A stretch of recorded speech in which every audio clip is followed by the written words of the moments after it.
Olá, sejam todos muito bem-vindos ao nosso webinar, mais um evento técnico promovido pela Westex American Brand, com foco em capacitação, prevenção e excelência em proteção térmica. A Westex é uma empresa norte-americana com mais de 150 anos de história na fabricação de tecidos de proteção térmica. E eu sou Maria Chies, que vou acompanhar vocês hoje, gerente da América Latina, também com mais de 20 anos de experiência em comitês técnicos de normalização e também em laboratórios. O tema de hoje vai ser um tema bem interessante, que inclusive é o nosso tema dos textos que a gente publicou esse mês, que são os erros mais comuns na seleção e na implementação de vestimentas de proteção térmica e outros EPIs. Hoje, para colaborar com esse tema tão importante e responder às nossas perguntas, temos dois convidados muito especiais. É a Maria Isabeth Guimarães, que ela é diretora técnica da Upper 2C, consultoria e treinamento. Ela participa ativamente de dois comitês, Comitê Brasileiro de Equipamentos de Proteção Individual, o CB32, de riscos elétricos e riscos térmicos.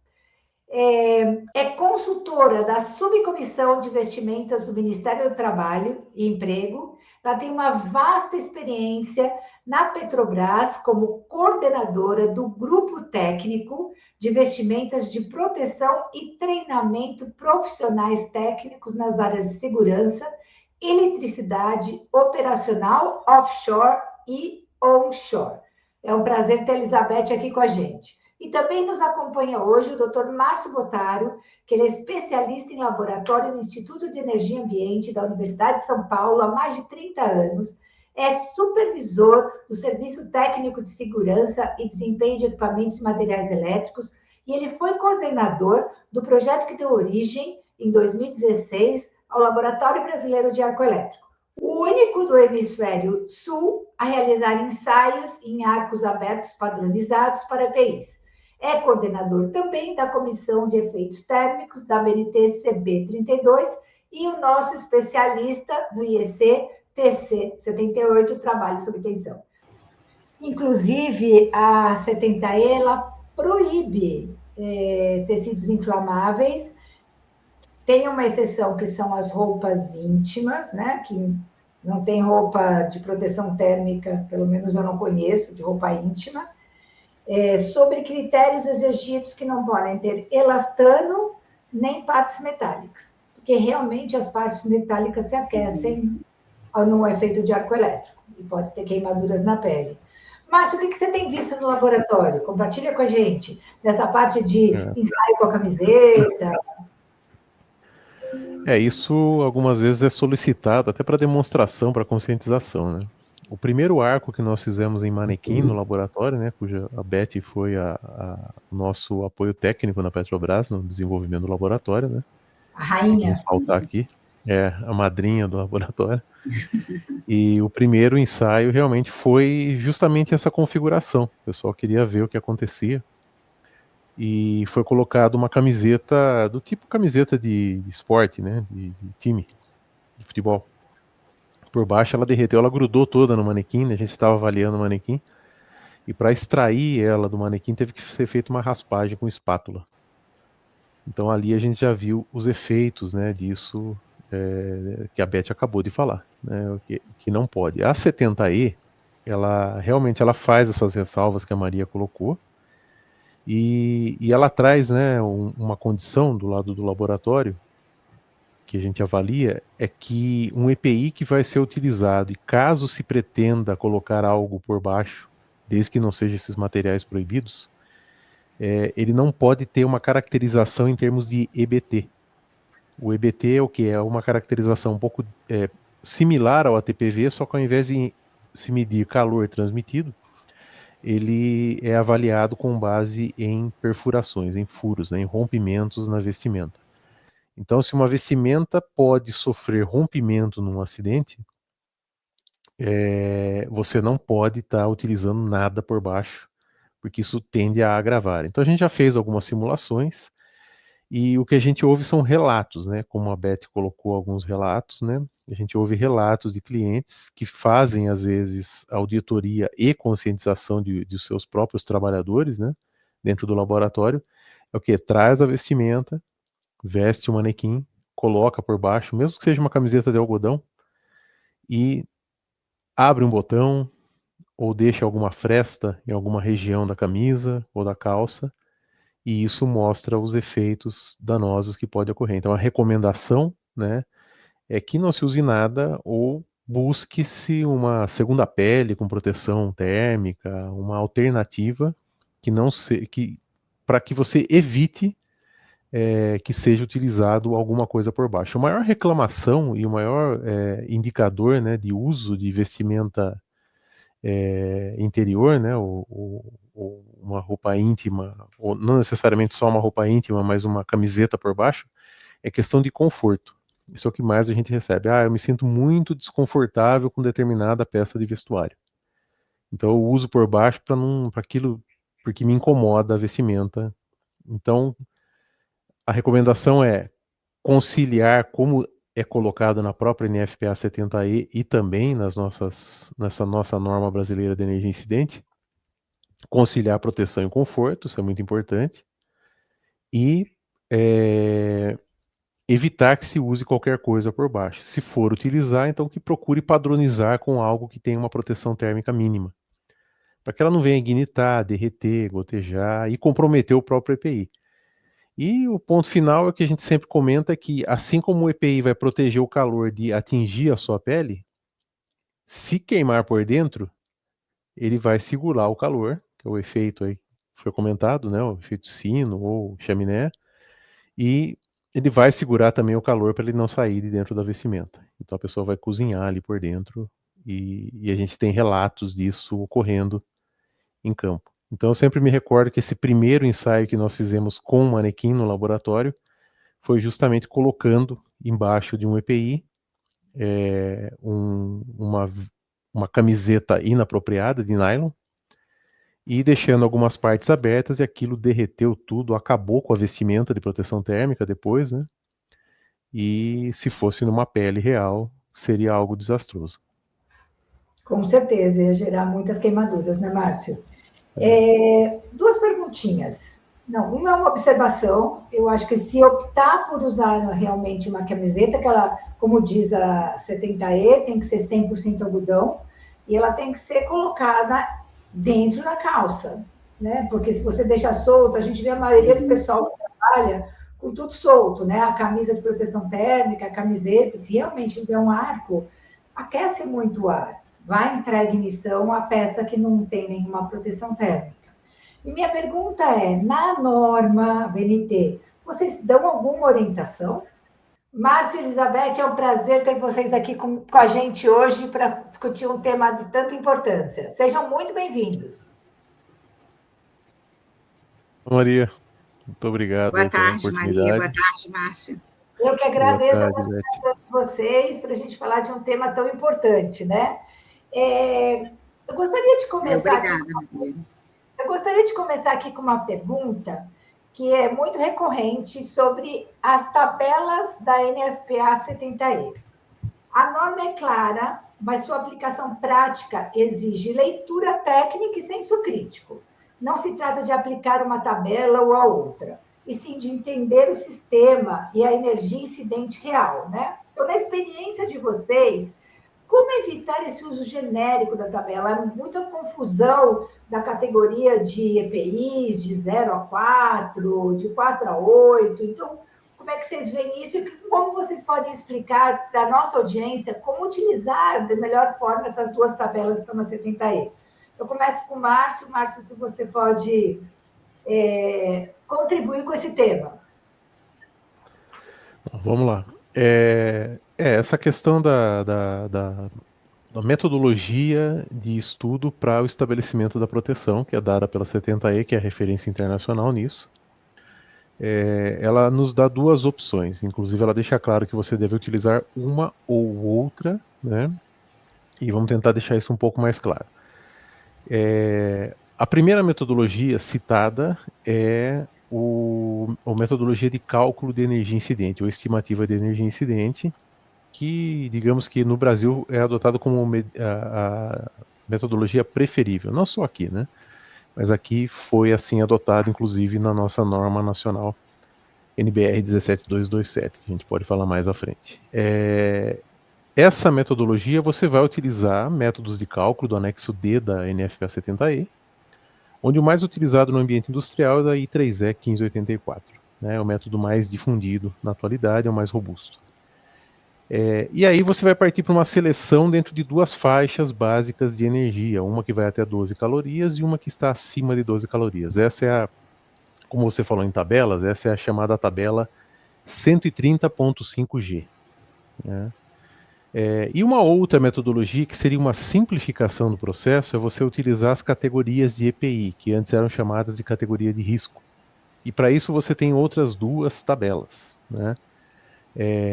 Então você não vai fazer a estimativa de energia incidente, mas você vai usar diretamente duas tabelas, uma para corrente alternada e contínua. Os números são um pouco grandes, né? A de corrente alternada é a 130.7C15A, corrente contínua é a C15B, e o EPI ele está dentro da C15C. Tá? Então, quando você utiliza as tabelas, você está restrito a um conjunto de equipamentos e que trabalham em configurações muito específicas. Então, a título de exemplo, existem cerca de 10 equipamentos na tabela 15A, né, para corrente alternada, que trabalham com uma determinada corrente máxima de falha, uma distância mínima de trabalho, e um tempo máximo de atuação da proteção. Se você desviar qualquer um desses parâmetros, você já não pode mais utilizar a metodologia de seleção por categoria de IPI e tem que partir para a metodologia de uso de estudo ou simulação ou estimativa da energia incidente. Né? E os EPIs que são detalhados lá na 130.7C15C, né, que é essa tabela aí da NFPA, eles estão separados por algumas faixas de energia, né, a partir de 4 calorias, a partir de 8 calorias, a partir de 25, a partir de 40. E há uma confusão no sentido de que as pessoas acham que existe uma faixa de energia que esses EPIs vão suportar, e isso não é verdade. Então eles vão suportar no máximo uma energia que é entendida como sendo a mínima entregue, né? Na verdade, assim, é o mínimo de uma energia entendida como sendo a máxima entregue por os equipamentos listados nessas tabelas. É isso, ponto. Então não existe faixa que esse EPI atende, e esses equipamentos dessas tabelas também não vão trabalhar em faixa, eles vão entregar, espera-se que eles entreguem no máximo essa energia. Então, essa é mais ou menos a filosofia. É uma simplificação, onde no Brasil nós escolhemos deixá-la de lado na elaboração da norma NBR 17227.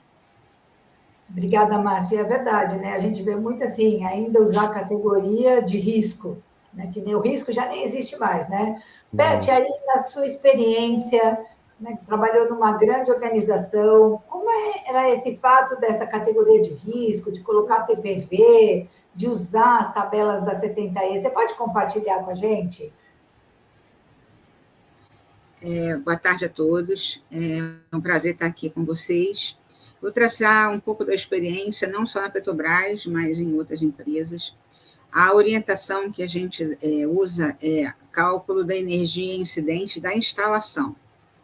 Porque, diante desse levantamento de energia incidente, você vai marcar na instalação as áreas de aproximação, os níveis de energia, para você ter um EPI considerado seguro dentro daquela área de aproximação. Quando não tem esse cálculo, você usar uma tabela, você pode estar incorrendo em risco, até por conta do tempo de atuação da sua proteção, da sua instalação. Então, nós entendemos que há necessidade desse levantamento e do cálculo, até porque algumas condições acontecem de você ter que reprogramar a proteção, mudar o sistema de proteção, ajustar tempos de proteção, ou seja, você tomar medidas de engenharia para você tornar a aproximação do profissional de uma forma segura. E com esses dados levantados, com essa marcação nas instalações, você vai ter condição de especificar o EPI mais adequado para aquela condição. Muitas das vezes, a gente se depara com vários níveis de proteção, de energia incidente na instalação. E aí, tem necessidade da gente ter um EPI de uso diário, em que eu tenho um mínimo de proteção para que aquele profissional possa adentrar em vários espaços, se sentindo seguro. E implementação de medidas de EPI de sobreposição, quando esses cálculos demandem energias maiores, dentro, é claro, de um limite seguro, né? Porque não basta você colocar EPI, tem que ver a condição que esse EPI vai estar sendo aplicado, para dar mobilidade, para dar conforto, para esse profissional se aproximar de um equipamento, de um painel, e em condições seguras e em condições de mobilidade e adentrar de forma assertiva, né, no espaço onde há o risco. A partir dessas premissas, você consegue também adotar medidas em que eu tenho EPIs de acordo com aquela necessidade dentro da instalação, ou seja, numa subestação, eu vou ter EPIs com um nível de proteção maior para se sobrepor à roupa de uso diário, e também selecionando, porque às vezes em 2 painéis você tem níveis diferentes, e aí a gente se discute com a coordenação qual o nível que a gente vai colocar. Aqui às vezes tem disponibilidade de botar mais de um conjunto, né, de sobreposição.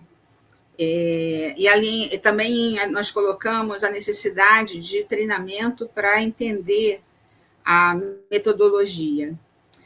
Falando da tabela da 70E, a gente tem que tomar cuidado, porque essa tabela ela trabalha em condições, né, de um cálculo específico que nem sempre demonstra o que você tem na prática, no campo.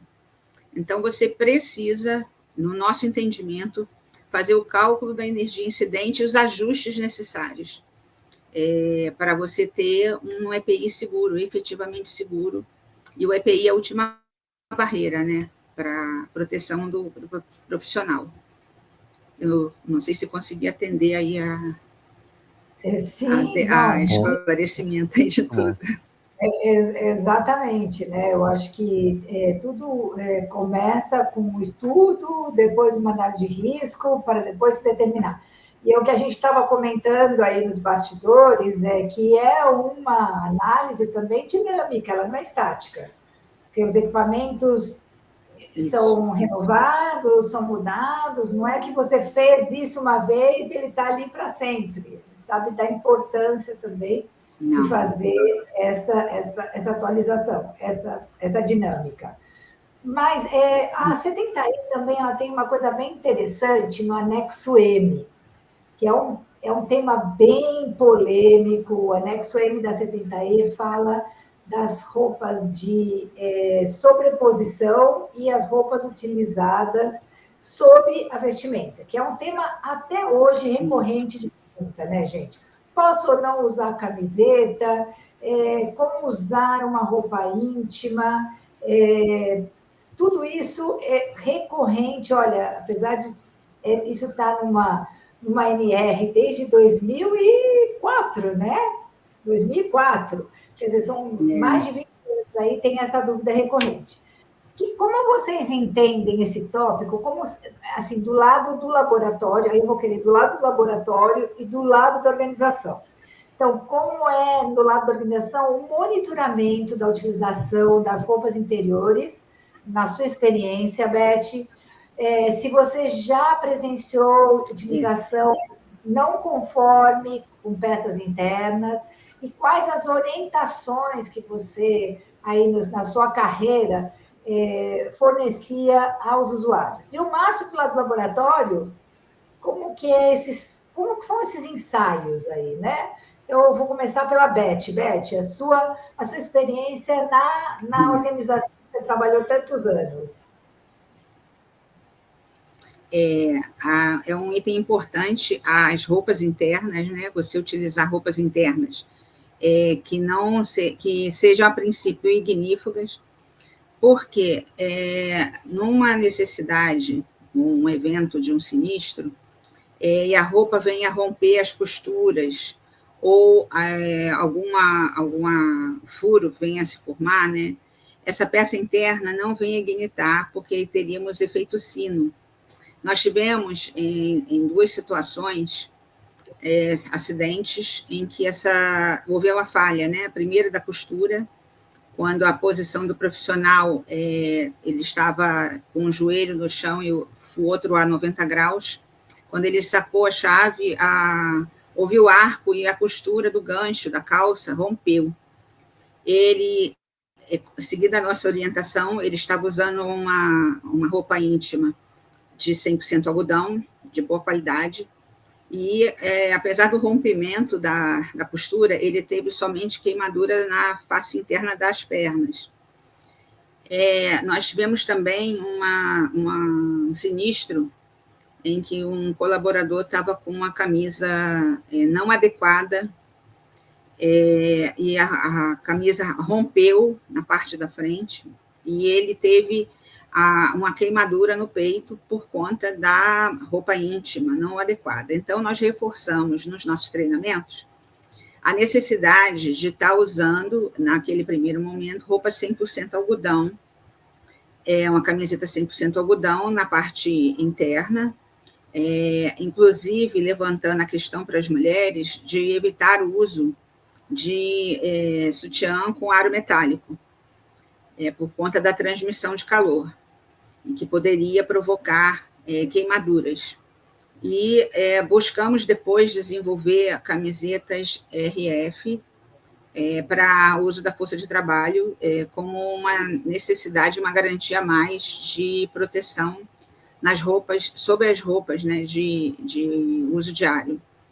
É importante também lembrar que, dependendo da localização, né, uma outra sobreposição que pode impactar são as jaquetas de frio ou casacos, principalmente na região sul do país, em que a gente tem temperaturas muito abaixo, né, e às vezes no inverno o pessoal coloca uma roupa sintética por baixo do EPI. É um perigo que pode, com o efeito sino, provocar queimaduras muito graves. Então, a importância da gente estar fazendo um treinamento e auditar essas peças internas com frequência, para evitar não conformidades. A norma, ela tem vamos dizer assim, um destaque na seleção. Infelizmente, o uso ele acabou ficando um pouco superficial nessa norma. Já há uma moção para se incluir um destaque no uso, né? E justamente tem como base essas referências aí, tanto da NFPA 70E, como de algumas diretrizes da Comunidade Europeia. Então isso já foi solicitado, né? Então na próxima revisão provavelmente vai se dar um destaque um pouco maior à questão do uso e manutenção do vestimenta, né? Ficou essa lacuna realmente, ela não tem... porque a gente não tem nada em português, né? Na língua portuguesa, realmente, né? Só tem a nossa literatura, a nosso último lançamento literário aí, que é o livro Arco Elétrico Energia Incidente. Pode fazer propaganda aí. E ali a gente tenta suprir várias dessas lacunas, não só da norma, porque esse livro começou muito antes da elaboração da norma, mas ali tem várias lacunas de análise, né, de situações com EPI que a gente coloca ali. Legal. Mas realmente, como uma literatura oficial, que seria uma norma brasileira, está faltando isso, e isso precisa ser arrumado. Legal. Beth, na organização que você trabalhou, na especificação técnica criada, ela falava alguma coisa de não usar a camiseta por baixo, alguma orientação nesse sentido? Não. Não, eu deixava isso as normas de especificação, elas têm a função de levar ao público externo, né, aos fornecedores, a forma construtiva e detalhamento técnico. Nós fizemos internamente um manual de orientação, e nesse manual de orientação a gente coloca as especificidades, as sobreposições, orientação para uso da camisa com a manga fechada ou macacão, também fechado até a gola, no caso de calça e camisa, a camisa por dentro da calça. Então, não tem na especificação motivo para ter forma de uso, né? A gente entende que isso tem que estar no manual interno de treinamento da equipe. E mostrar, né, dentro do possível, dentro dos ensaios que a gente fez no laboratório, mostrar os resultados dessas não conformidades, né, de colocações externas ou abertas, os resultados de laboratório, para a força de trabalho ter sentimento de não conformidades podem agravar as lesões que venham a ocorrer. Sem dúvida.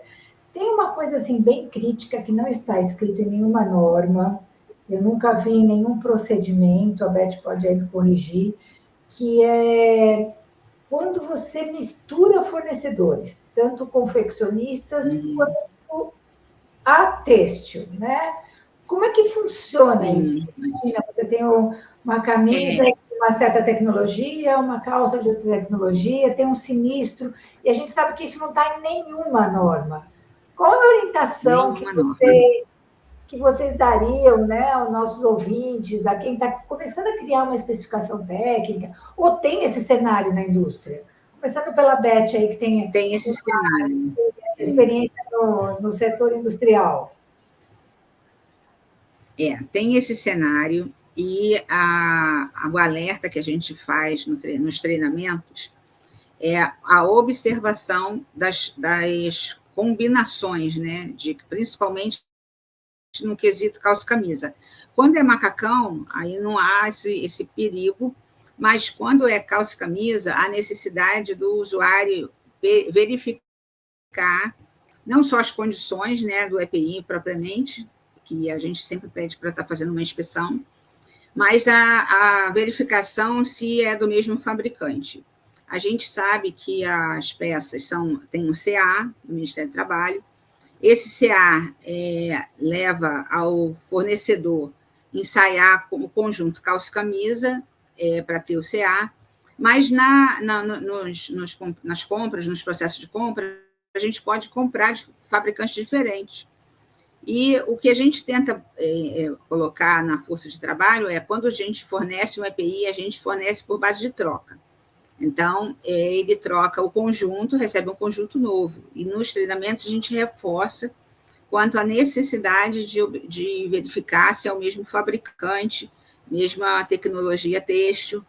Porque, como eu dito anteriormente, o CA é feito no conjunto, nós não temos como assegurar a proteção sem uma análise laboratorial de combinações de peças de fabricante.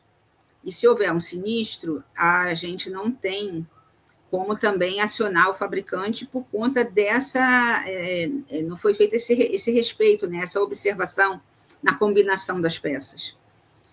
Nós fizemos alguns ensaios em peças de fabricantes diferentes, e a gente realmente encontrou, digamos, problemas, né?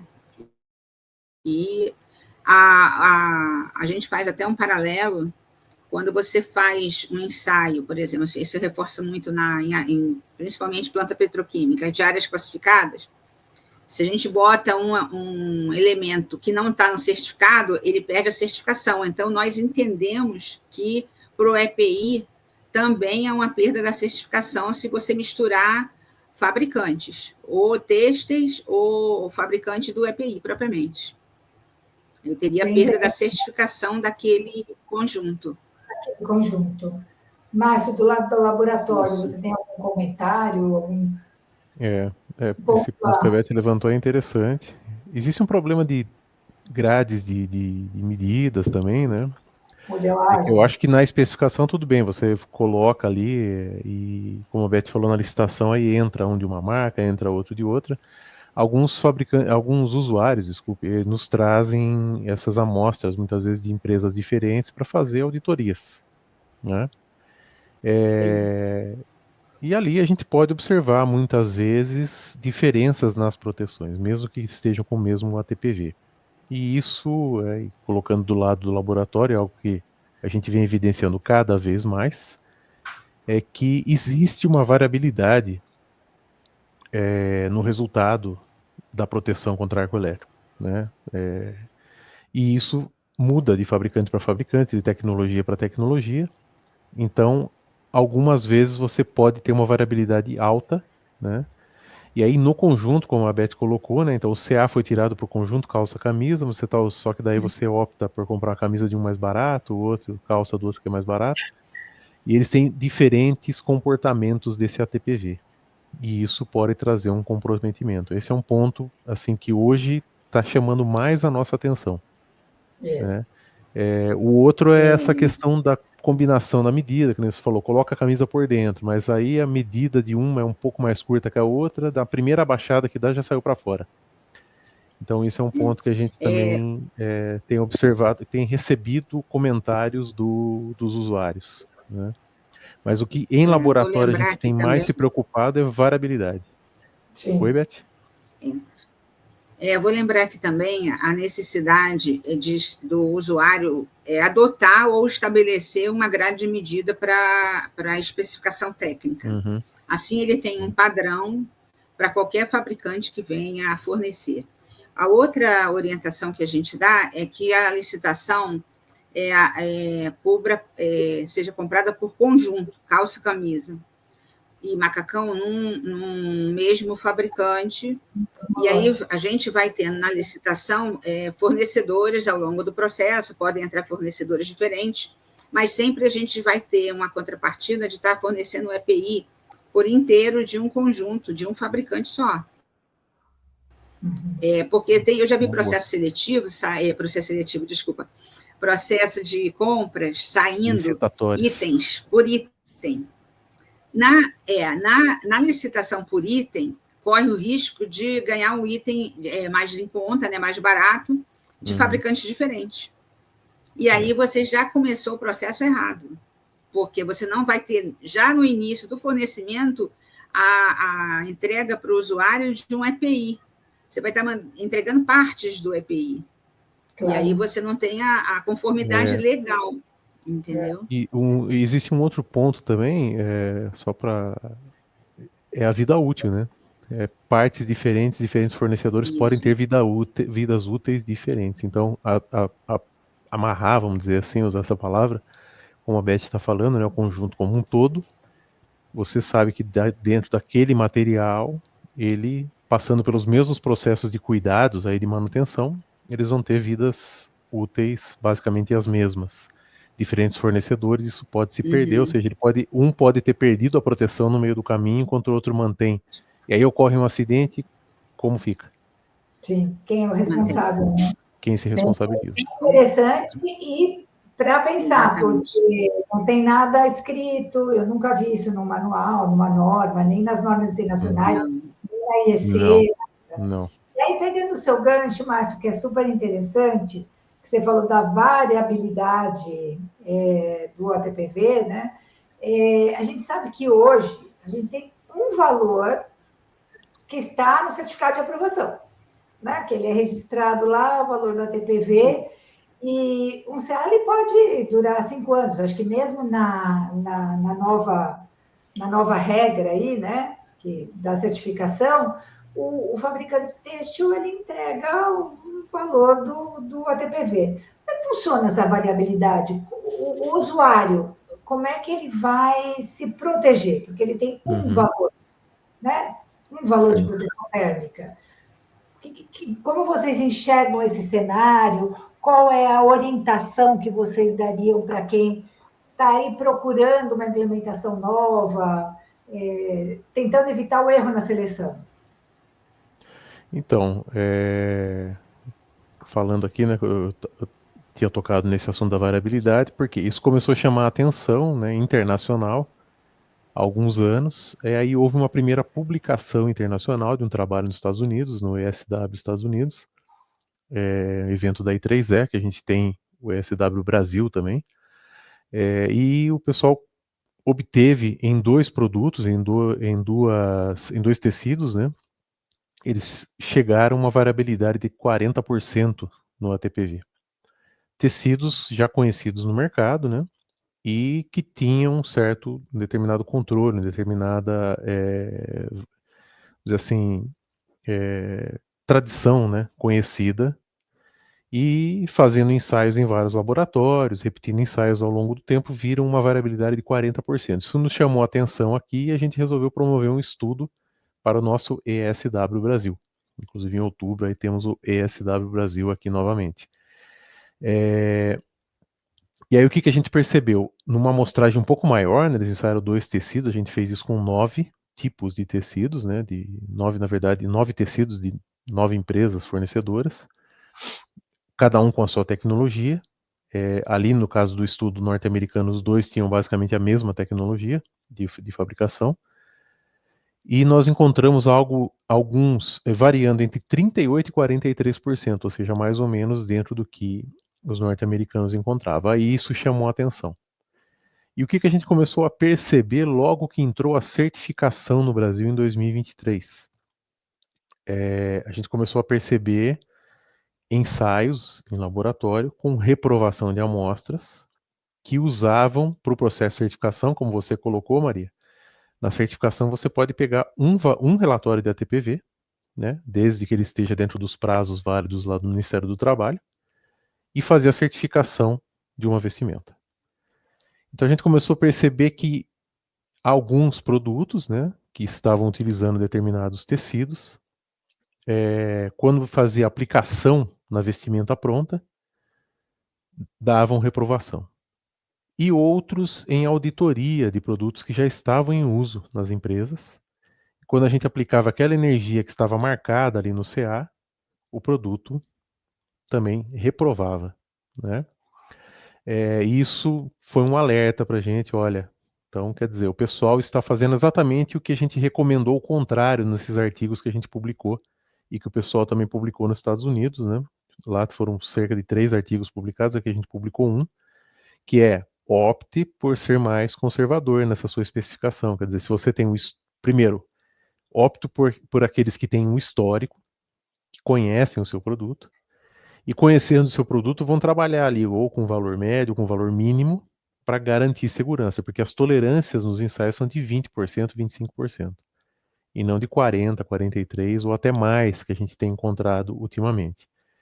Mas, infelizmente, isso envolve uma questão de mercado, e a gente viu que essa superestimativa dos valores declarados, ela está escalando, ela está aumentando. Por quê? Faz-se ensaio em vários laboratórios, repetidas vezes, até que se consegue um valor mais alto. E aí, com esse valor, eu pesco esse valor e vou lá e certifico o produto, né? Às vezes ocorre de dar certo, de passar no ensaio, porque está dentro ali da variabilidade. Às vezes ocorre de a gente detectar no ensaio que não pode passar, não consegue ter o CA. Mas às vezes quando sai com o CA, aí somente uma auditoria independente da empresa, né, é que se consegue detectar esse problema no produto. Então é algo que a gente a gente levou esse tema recentemente, né, para o TC 78, mas isso tem muito mais a ver com regra da legislação de certificação do que da norma técnica. É difícil você colocar esse requisito dentro de uma norma técnica.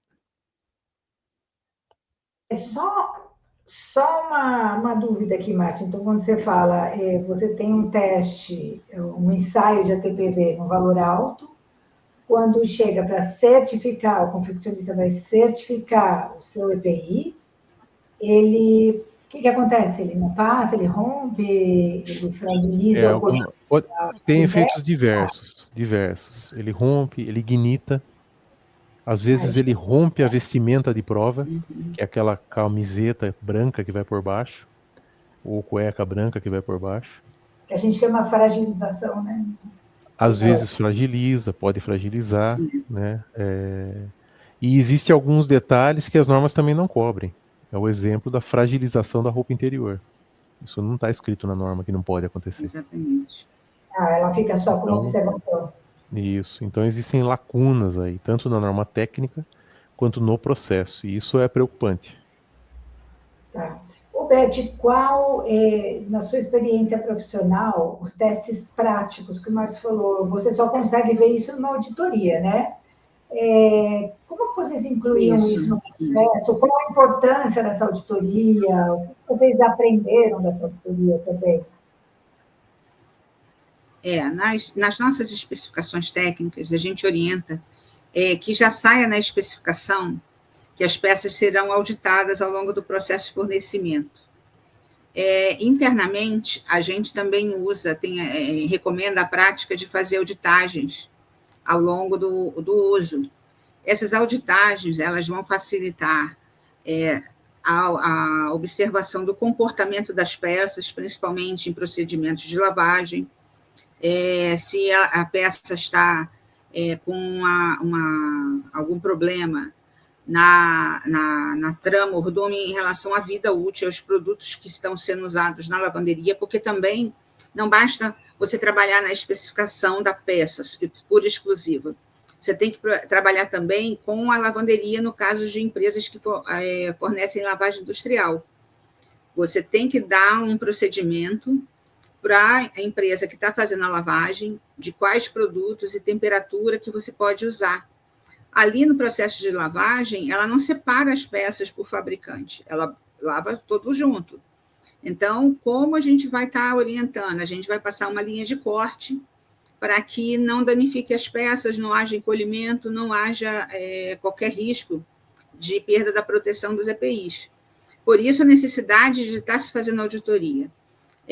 A gente teve vários processos ao longo de usuários, né, com usuários que a gente auditou, inclusive que a gente teve que fazer recall por conta de problemas de botão, problemas de velcro, problema de linha, que não estavam respondendo às auditorias.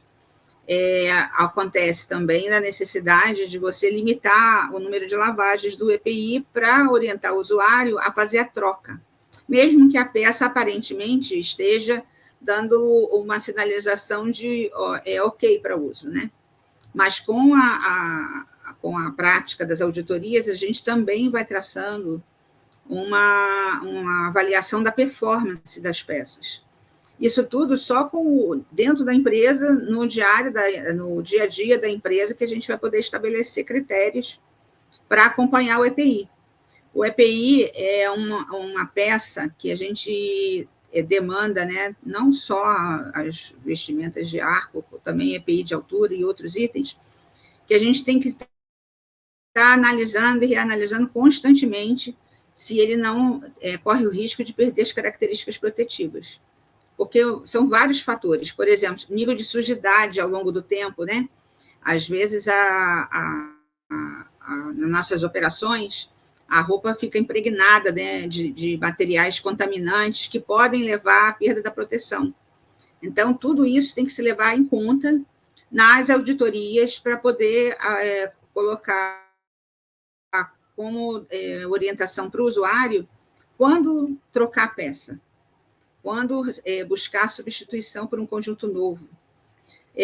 A gente, ao longo do tempo, também observou que alguns fornecedores apresentam uma longevidade maior que outros na utilização das peças.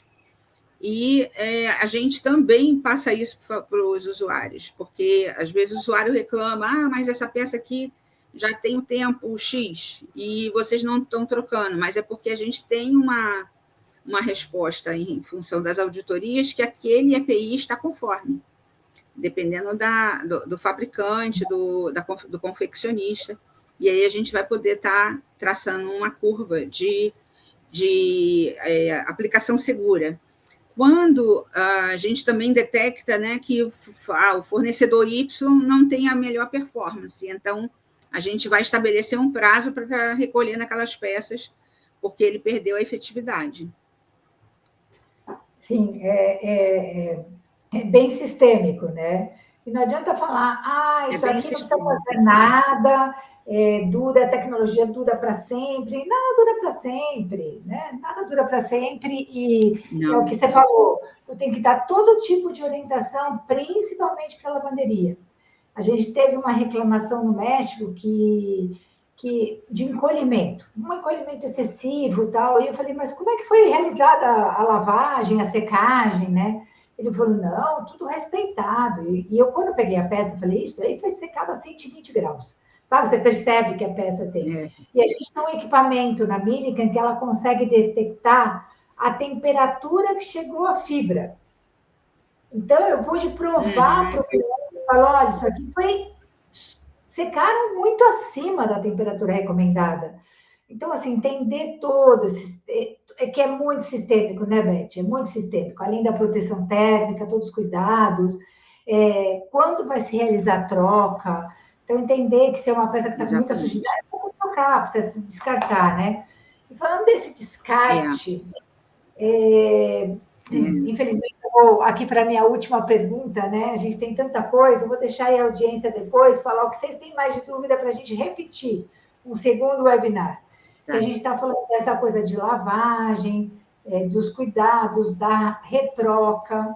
Hoje a gente se fala muito em sustentabilidade como um critério técnico real.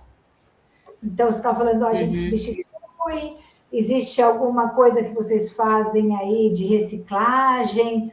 Como é isso para quem vai especificar e a importância de falar de sustentabilidade hoje? Sustentabilidade verdadeira, né? Assim, que realmente a empresa está preocupada com todo, não só pôr um selo verde lá e achar que isso está resolvido, né? Isso não é sustentabilidade verdadeira. Qual que é o parecer de vocês nesse processo de seleção e aonde entra a sustentabilidade? Beth, você gostaria de começar? Bom, posso. A questão da troca da peça, o ideal seria a logística reversa, né? Nós separarmos os itens para quando o fabricante ou fornecedor que está nos atendendo levar um lote novo, ele pudesse resgatar aquele lote inservível. Até porque a própria confecção e o fabricante têxtil tem mais conhecimento de como descartar esses itens do que nós como usuários. Mas o que eu tenho observado é que não há ainda uma conscientização de como deve ser feito esse processo. Por quê? O que o usuário reclama? Como eu vou ter que ficar separando peças para o fabricante? Eu tenho uma força de trabalho muito grande, então isso vai demandar tempo, eu vou ter que ficar separando e guardando itens usados de cada fabricante para quando ele for entregar peças, ele possa retirar.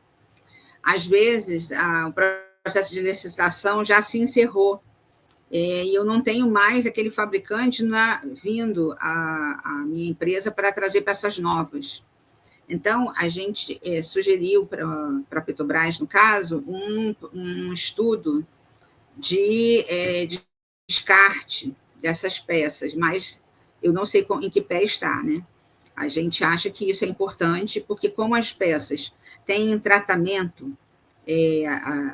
muito específico, envolve produtos químicos, envolve uma série de coisas que a gente não pode descartar na natureza, nem pode tampouco reutilizar em outro fim, se a gente não tem total consciência dos contaminantes que estão naquele tecido.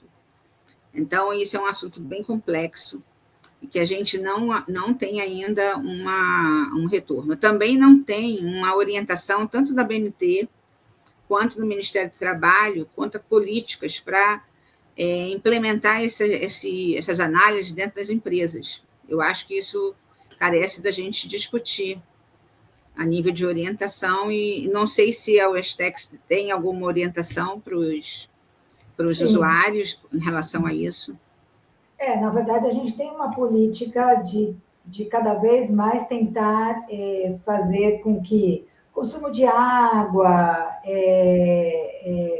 índice de carbono, assim, como corporação, né, como organização. E também, pouco a pouco, introduzir nos tecidos fibras que são mais são biodegradáveis ou poliéster reciclado. Ainda não é 100%, mas assim, pouco a pouco a gente vem introduzindo isso. Mas a gente sabe que quanto menos sintético, né, menos vai ficar no aterro sanitário.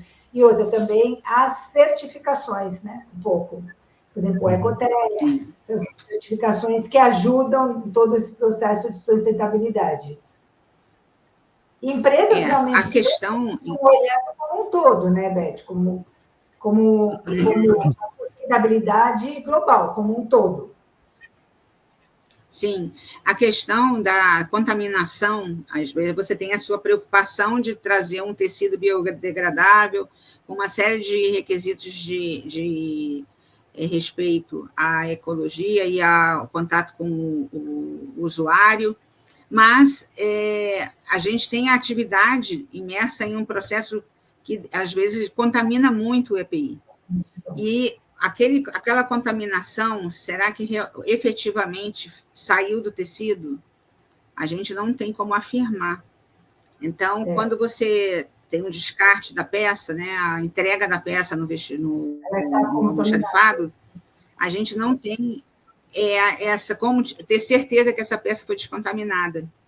Entendeu? Entendi. Processos que envolvem muita sujidade, a gente até orienta que haja o descarte sem tentar lavar, porque o processo para higienização e limpeza da peça vai demandar um custo tão alto que não compensa. Sim. É melhor você se substituir por um novo. Entendeu? E também a lavanderia, ela tem que depender A lavanderia também tem que estar nesse ciclo sustentável, né? Márcio, algum comentário Sim. sobre esse tema? De sustentabilidade? Aqui o que a gente acompanha, assim, eu tenho acompanhado, né, as empresas que entram em contato, principalmente quando estão na fase de elaboração da especificação técnica, isso tem aumentado bastante, essa preocupação com sustentabilidade. Isso aí tem um apelo ambiental, como vocês estão falando, né, e é importante porque na produção do tecido, por exemplo, a gente sabe que isso pega muito, né? É um complicador ambiental, principalmente quando você trabalha aí com materiais, como a Maria falou aí, sintéticos, a gente não sabe que fim que isso tem. E a forma como a empresa se preocupa em fazer isso. Então isso é uma coisa que vem crescendo. A Maria citou essa certificação Ecotex, isso aí tem sido demandado pelas empresas, pelas maiores empresas, até preocupada com a sua imagem, né? Existe uma questão social que envolve quem vai usar aí, obviamente, a vestimenta, né, o tecido, mas também quem vai produzir esses materiais, né? Até outro dia eu estava ouvindo aqui de uma empresa que estava fazendo um processo, né, de especificação, e ela queria mais informações sobre como eram produzidos, porque ela falou, se o cara me oferece um tecido para proteger meus trabalhadores do arco elétrico, né, e não tem a preocupação mínima em proteger os trabalhadores dele quando estão produzindo a matéria-prima da vestimenta, então o nível de confiabilidade é nulo. E aí esse tipo de certificação pega muito isso, né? Pega todo o sistema, como a Maria falou, não adianta só oferecer algo que em tese seria biodegradável ou que tenha uma durabilidade muito longa e com isso tem um impacto ambiental reduzido, se quando eu vou produzir eu não ligo para nada, eu vou lá e produzo em condições precárias. Então existe isso. E isso impacta, obviamente, diretamente, né? Tem um impacto econômico. Então as empresas que estão com essas políticas de ESG, né? Agora que está na moda até o termo, elas têm buscado quem tem como comprovar essas certificações sistêmicas, né? Para mostrar que realmente o produto tem um impacto social, ambiental e econômico. E isso vai refletir diretamente na imagem de quem usa, de quem recicla e quem trata isso. Então eles estão se preocupando. As especificações estão vindo, né, com essa preocupação adicional. Isso tá ficando evidente, né? Buscar saber qual que é o comprometimento com a pegada de carbono e etc., do fornecedor, porque vai refletir diretamente nele, usuário, você está usando realmente um material, né, vamos falar assim, no EPI, no geral, de alguém que tem um comprometimento ambiental, social, econômico, etc. Ah, não, você está comprando do cara que usa mão de obra infantil, então qual que é o seu compromisso com segurança? E hoje, essa semana, por coincidência, eu recebi uma solicitação de um cliente na América Latina que me perguntava se eu podia dar como que a gente tratava a pegada de carbono, né? E o consumo de água. E uma coisa interessante, a gente, como Millikan, está na jornada Net Zero, que é uma estratégia de descarbonização para negócios. Então, você pode consultar no Google Jornada Net Zero e ver todas as empresas que estão nessa Jornada Net Zero. E, sem dúvida, é o que você falou, né, Márcio? Uma empresa que vai comprar uma vestimenta para proteger o trabalhador precisa saber como a outra empresa está fazendo os negócios e protegendo os seus trabalhadores. Olha, foi muito interessante esse papo aqui. A gente podia ficar por várias horas, porque deve ter muito mais dúvidas, mas infelizmente a gente vai encerrar esse episódio. Vou pedir para vocês da audiência aí, se vocês tiverem mais dúvidas, que a gente repita esse webinar, né, com esses dois palestrantes aqui muito queridos. Muito obrigada aí da participação. E para encerrarmos, eu gostaria que vocês deixassem uma mensagem final aos nossos ouvintes, né? Das 3 sugestões, só 3, tá, pessoal? Mais importantes quando definição de um programa de vestimenta de proteção térmica. Vou começar ladies first, vou começar pela Beth. Só 3, hein, Beth? 3 sugestões, vamos lá. Primeiro, você tem que conhecer a sua instalação. Conhecer a sua instalação a partir do cálculo de energia incidente, isso é fundamental, porque a partir dele até você vai poder ajustar a sua instalação, o nível de curto da sua instalação e o nível de atuação da proteção, e você vai conseguir reduzir no custo do material mais em conta, porque dependendo do nível de energia, você vai ter que entrar logo com um nível maior de proteção, e isso é mais oneroso. Então, primeiro passo, cálculo da energia incidente, ajuste das instalações, de marcação de área de aproximação, esse é o primeiro item. O segundo item, eu digo que uma especificação bem feita, bem detalhada, colocando todas as suas necessidades, o controle nos processos de fornecimento, auditoria, a adoção de grade de medida, também a questão de ensaios que esse fabricante tenha que apresentar, de forma bem clara. Isso ajuda muito no processo de licitação.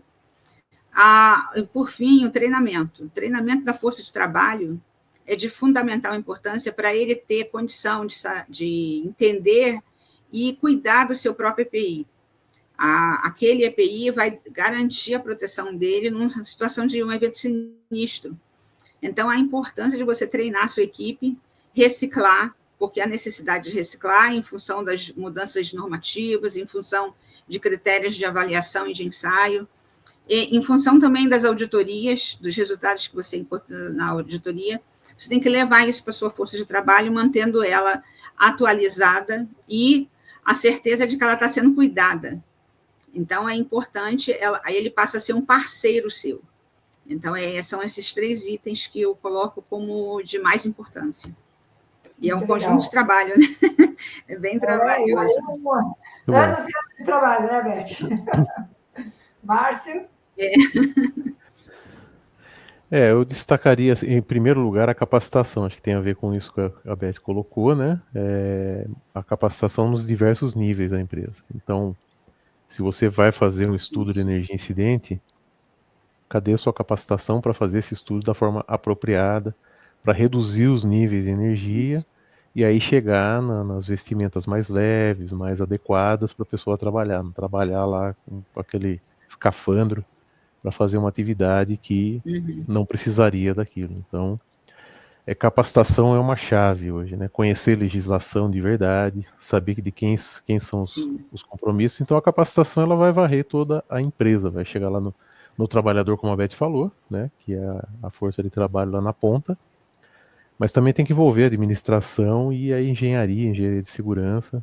Todo mundo tem que ter um nível de capacitação que nessa área não dá para brincar, tem que ser um nível mais elevado. Então exige-se uma capacitação um pouco mais elevada.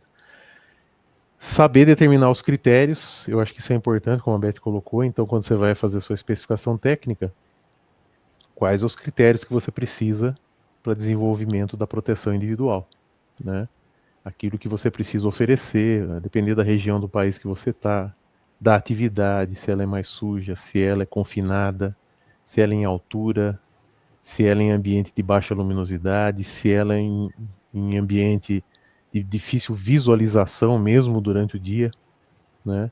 Então tudo isso você tem que colocar na sua lista ali de critérios. E os critérios são decorrentes de você ter capacitação. Então por isso que eu sempre coloco a capacitação em primeiro, que tudo vem em função dela. E por último, entrando num aspecto particular da especificação técnica e para suprir essas lacunas que não existem nas normas, eu exigiria histórico de quem vai me fornecer. Isso é uma grande preocupação nossa na atualidade. Então, não adianta só aquilo que está marcado no CA. Qual é a sua história? Onde você ensaiou? E não é histórico de um laboratório só, não. Eu sei que são poucos no mundo, mas eu quero de mais de um. Eu quero saber, porque existe variabilidade entre os laboratórios, né? Isso é algo que a gente ainda não conseguiu melhorar. Estamos tentando, né? Nos processos interlaboratoriais e nas interações internacionais. Então exige histórico e um histórico robusto, né? Que é o que a gente fala, né? Ensaiou onde, quantas vezes, qual que é o seu conhecimento aí da variabilidade do seu produto. Então essas seriam as 3 orientações que eu deixaria. Bom, pessoal, né? Vocês ouviram aí as orientações de 2 especialistas, né? Esse encontro reforça que especificar vestimenta de proteção térmica é um compromisso técnico, ético e humano, né, gente? Porque a gente está falando de salvar vidas. Exatamente. Quero agradecer imensamente a participação de vocês. Foi uma honra ter vocês aqui com tanto conhecimento. Nossa! Eu que agradeço. Né? Muito conhecimento. E agradecer aos nossos ouvintes aí por estar com a gente, né? Escutando a gente, e que sigam as nossas redes sociais. E, Márcio, você quer fazer um plim-plim do seu livro aí? Por favor. Né? O seu livro. O livro Arco Elétrico e Energia Incidente, né? A gente lançou esse ano.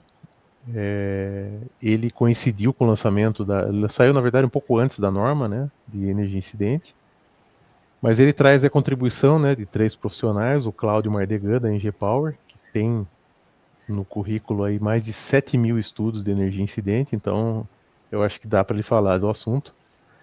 Tem o Felipe Rezende da Vale, Sim, que está se especializando, né, inclusive fazendo um doutorado focado nessa área, que são poucos no Brasil com doutorado focado em energia incidente. E que tem também ali dentro da Vale as situações que eu acho que, como a Beth presenciou dentro da Petrobras, dentro da Vale também é um mundo nessa história da proteção individual, da proteção do trabalhador como um todo, né? E eu trago essa experiência nossa do laboratório, né, que já está indo para os seus 10 anos de operação, né? A gente desenhou esse laboratório aí junto com a Beth, né, em 2013, né, ali 2016, na Caneta. Ano que vem, né? 10 anos, ano que vem. 10 anos, ano que vem. Márcio. 10 anos que ele está funcionando. Fazer festa. E então esse livro foi uma alegria, né? A gente lançou ele oficialmente agora em agosto e ele está disponível aí. Vocês vão ter acesso aí pelo QR Code. E convidar a todos mais uma vez, a Westex é a nossa patrocinadora, para o ESW Brasil em outubro, onde nós temos vários estudos de caso. Vários estudos de caso, tutoriais focados nisso, né? Temos lá o nosso amigo Biso, que vai dar um tutorial especialíssimo, como ele sempre faz, trazendo NR10, trazendo arco elétrico, Nós vamos estar lá com o grupo do livro, fazendo um tutorial sobre energia incidente, então é um evento imperdível. Então, convido a todos a isso. Participem. Beth, você está convidada, viu? Mais que convidada de honra aí. Obrigada. Com certeza. Obrigada. E, assim, tem muita história aí, né, gente? São tantos anos, né, que a gente se conhece, tanta história. Eu sempre lembro do vídeo da Beth, aí só para terminar, do Olho Vivo. É um vídeo emocionante, né, Beth? Aquele vídeo realmente... Emocionante. Parabéns. Parabéns. Aquele vídeo, inclusive, ele tem sido usado em treinamento de outras empresas, né, que a gente, quando tem conhecimento, eu me sinto lisonjeada por a gente ter feito aquele trabalho. Então, logo a gente implementou na empresa e veio acontecer dois sinistros, e os dois eletricistas saíram ilesos. Então, a gente tinha que fazer realmente aquele vídeo, foi sensacional. Eu agradeço também ao Astex. Não, muito obrigada, e parabéns pela parceria, né? Salvando tantos trabalhadores aí durante todo esse ano. Muito obrigada e até o próximo. Pessoal, fiquem atentos. Obrigado. E até o nosso próximo Safecast. Obrigada. Tchau. Obrigado. Tchau. Obrigada, Maria. Tchau.